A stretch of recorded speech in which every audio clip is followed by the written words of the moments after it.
হর হর মহাদেব। তো বন্ধুরা, তোমরা সবাই কেমন আছো? আশা করি তোমরা সবাই ভালো আছো, আর আমিও ভালো আছি। তো আজকে যাচ্ছি বানেশ্বর শিব মন্দির পুজো দিতে। তো বেশি কথা না বলে ব্লগটা শুরু করা যাক। তো বন্ধুরা, আমরা বানেশ্বর শিব মন্দির কিন্তু পৌঁছে গেছি। সামনেই দিকে এগোলেই পেয়ে যাব মন্দির। তো চলো। তো দেখতে পাচ্ছ, এটা হলো গেট। আর এখন আমি চারপাশটা একটু দেখাই। দোকানপাট, এই যে দোকানপাট দেখতেই পাচ্ছ। আর এখন আমরা প্রবেশ করব একদম মন্দিরে।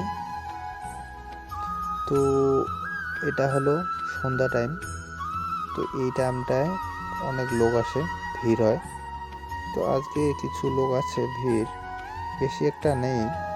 তো আমরাও চলে এসেছি পুজো দেওয়ার জন্য। তো চলো যাওয়া যাক। তো দেখতেই পাচ্ছ। আর বন্ধুরা, ভেতরে কিন্তু ক্যামেরা অ্যালাউ নেই। তো তাই জন্য আমি ভিতরে ঠাকুরটা দেখাতে পারবো না। তো বাইরের থেকেই আমি ফটোগুলো তুলতেছি।